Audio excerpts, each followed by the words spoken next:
السلام علیکم ورحمۃ اللہ وبرکاتہ، الحمد للہ والصلاۃ والسلام علی رسول اللہ، اما بعد۔ اللہ کے فضل و کرم سے آج آپ کے سامنے قرآن کریم کے 30ویں پارے کا خلاصہ پیش خدمت ہے، جو تیار کردہ ہے شیخ ابتسام الہی دہیر کا، لیکن کچھ کہیں میں نے اس میں حذف و اضافہ کیا ہے۔ 30ویں پارے میں چونکہ صورتوں کی تعداد زیادہ ہے، اس لیے تمام صورتوں پر گفتگو نہیں ہو سکے گی، بلکہ پارے کے بعض اہم مضامین کا جائزہ لینے کی کوشش کی جائے گی۔ سب سے پہلے سورہ نبا ہے، جس میں اللہ تبارک و تعالیٰ نے قیامت کی گھڑیوں کا ذکر کیا ہے۔ قیامت کی آمد ایک بہت بڑی خبر ہوگی، کیونکہ اس کی آمد سے قبل بہت سے لوگوں کو اس کے واقع ہونے کے بارے میں شبہات اور اختلافات تھے۔ اس صورت میں اللہ تبارک و تعالیٰ نے جہنمیوں کی سزا کا بھی ذکر کیا ہے، اور نیک لوگ اور متقیوں کے نیک بدلے کا بھی ذکر کیا ہے۔ اس کے بعد سورہ نازعات ہے، جس میں اللہ تعالیٰ فرماتا ہے کہ جو اپنے پروردگار کے مقام سے ڈر گیا، اس نے اپنے آپ کو خواہشات سے بچا لیا، اس کا ٹھکانہ جنت ہے۔ بنیادی طور پر انسانیت کی ہلاکت کا سب سے بڑا سبب اس کی خواہشات ہی ہوتی ہیں۔ اگر وہ اپنی خواہشات پر قابو پا لے تو یقیناً کامیاب اور کامران ہو سکتا ہے۔ اس کے بعد سورہ عبس ہے، جس میں اللہ تبارک و تعالیٰ نے یہاں بھی قیامت کی گھڑیوں کا ذکر کیا ہے، اور ارشاد فرمایا ہے کہ جب قیامت کے دن آئے گا تو بھائی بھائی سے بھاگے گا، بیٹا والدین سے بھاگے گا، بیوی شوہر سے بھاگے گی، والدین بیٹے سے بھاگیں گے۔ ہر کسی کی خواہش ہوگی کہ وہ خود تو آگ سے بچ جائے کسی طور سے، اور اس کے بدلے کسی دوسرے عزیز کو پکڑ لیا جائے۔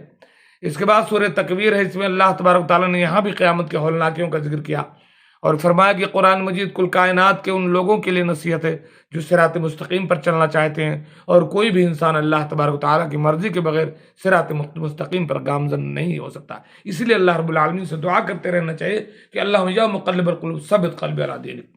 اس کے بعد سورہ انفطار ہے، جس میں اللہ تبارک و تعالیٰ نے یہاں بھی قیامت کے ہولناکیوں کا ذکر کیا ہے، اور فرمایا کہ دنیا میں انسانوں کے حساب و کتاب کو نوٹ کرنے والے فرشتے بھی ہیں، جن کو کرامن کاتبین کہا جاتا ہے۔ کرامن کاتبین انسانوں کے عمل کو نوٹ کرتے ہیں، اور یہی اعمال نامہ قیامت کے دن انسانوں کو پیش کیا جائے گا۔ لہذا انسان کو متربع رہنا چاہیے کہ وہ کیا کر رہا ہے، کیا کہہ رہا ہے۔ اس کے بعد سورہ مطففین ہے، جس میں اللہ تبارک و تعالیٰ نے ان لوگوں کا ذکر کیا ہے جو اپنے حق میں تو ترازو کو پوری طرح استعمال کرتے ہیں، لیکن دوسروں کے لیے ترازو میں کمی کرتے ہیں۔ قیامت کے دن ایسے لوگوں کو تباہی اور بربادی کا سامنا کرنا پڑے گا، اس لیے ٹھیک تولو ٹھیک ناپو۔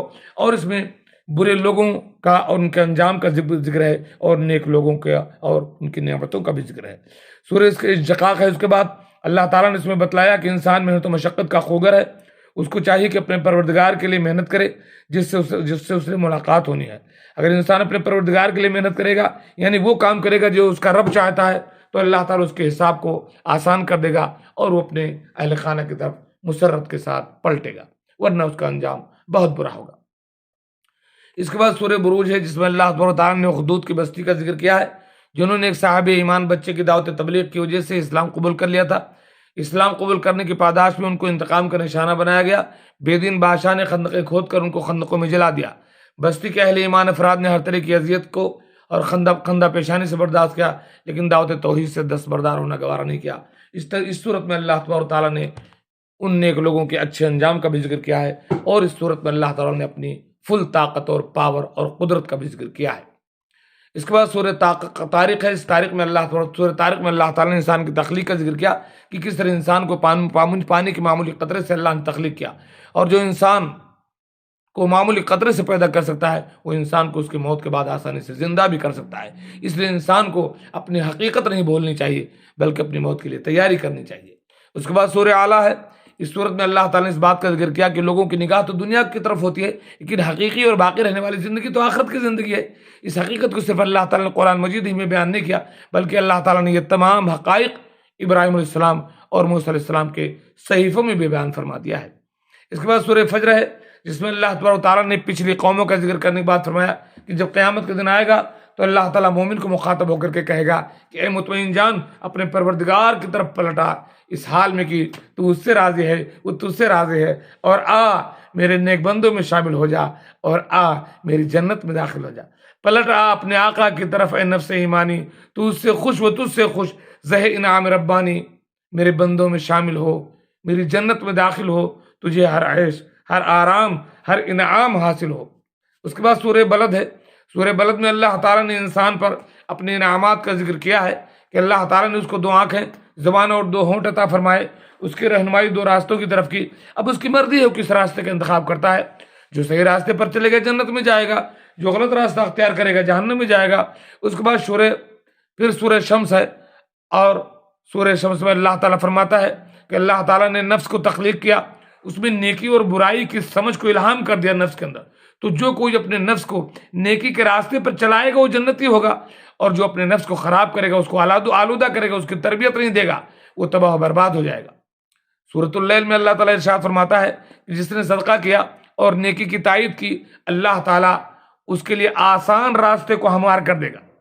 یعنی جو نیکی کرے گا اس کے لیے نیکی کا راستہ آسان ہو جائے گا، اور جس نے بخل کیا، اچھی بات کی تکذیب کی، اللہ تعالیٰ اس کے لیے مشکل راستے یعنی جہنم کے راستے کو ہموار کر دے گا، اور وہ جہنمیوں کا کام ہی کرتا چلا جائے گا۔ سورہ ضحیٰ میں اللہ تعالیٰ نے اس امر کی تلقین کی کہ پروردگار کی نعمتوں کا اعتراف کرنا چاہیے، ان کا اظہار بھی کرنا چاہیے، اور غربا اور مساکین کے ساتھ حسن سلوک کرنا چاہیے۔ سورہ انشراح میں اللہ تعالیٰ فرماتا ہے کہ ہر تنگی کے بعد آسانی ہے۔ اللہ تعالیٰ نے اس امر کا بھی ذکر کیا کہ اللہ تعالیٰ نے اپنے نبی صلی اللہ علیہ وسلم کے تذکروں کو بلند فرما دیا ہے۔ سورہ 3 میں اللہ تعالیٰ فرماتا ہے کہ اس نے انسان کو بہترین تخلیق میں پیدا کیا، مگر جو لوگ ایمان اور اعمال صالحہ کے راستے سے بھٹک گئے ان کو اللہ تعالیٰ نے بدترین مخلوق میں تبدیل کر دیا۔ پھر سورہ علق میں اللہ تعالیٰ نے فرمایا، اپنے حبیب کو اپنے پروردگار کے نام سے پڑھنے کا حکم دیا کہ اس نے انسان کو وہ کچھ سکھایا جو وہ نہیں جانتا تھا۔ اور اس صورت میں اللہ تبارک و تعالیٰ نے اس بات کا بھی ذکر کیا کہ اس آدمی کا بھی ذکر کیا ہے جو اللہ کے نبی صلی اللہ علیہ وسلم کو نماز سے اور عبادات سے روکتا تھا۔ سورہ علق کے بعد سورہ قدر ہے۔ اس قدر میں اللہ تعالیٰ ارشاد فرماتا ہے کہ اللہ تعالیٰ نے اس قرآن کو قدر والی رات میں نازل کیا، جسے لیلۃ القدر ہم کہتے ہیں، اور قدر والی رات 1000 مہینوں سے زیادہ فضیلت کا حامل ہے، اور اس رات میں جبریل امین ہر امر کا فیصلہ لے کر کے فرشتوں کے ساتھ نازل ہوتے ہیں، اور یہ رات طلوع فجر تک سلامتی ہوتی ہے۔ یہ قدر کی رات 83 سال 4 مہینے کے برابر ہے، جو کہ 30,000 راتوں کے برابر ہے۔ اس صورت کے بعد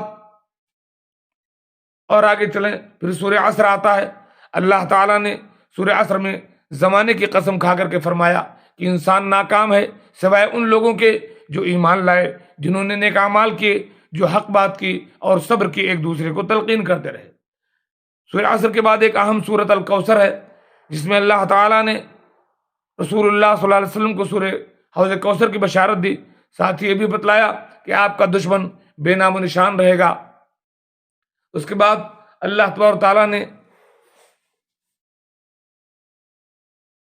اس کے بعد تینوں قل ہیں، جس میں سورۃ الاخلاص پہلے ہے، جس میں اللہ تبارک تعالیٰ نے اپنا تعارف کرایا ہے اور صاف طور پر بیان فرمایا ہے کہ اللہ ایک ہے، نہ وہ کسی کا باپ ہے، نہ اس کا کوئی باپ ہے، اس کی کوئی اولاد نہیں، نہ نرینہ نہ مؤنث اور نہ مذکر۔ اس لیے جو لوگ یہ بات کہتے ہیں وہ غلطی پر ہیں، اور اللہ تبارک تعالیٰ کے جیسا کوئی نہیں ہے۔ پھر سورہ فلق اور سورہ ناس ہے، جس میں اللہ تبارک تعالیٰ کی ذات کے ذریعے انسانوں کو مختلف شر سے پناہ مانگنے کا طریقہ سکھایا گیا ہے۔ اللہ تعالیٰ سے دعا ہے کہ اللہ تعالیٰ ہمیں قرآن مجید پڑھنے، سمجھنے اور اس پر عمل کرنے کی توفیق عطا فرمائے، آمین۔ السلام علیکم ورحمۃ اللہ وبرکاتہ۔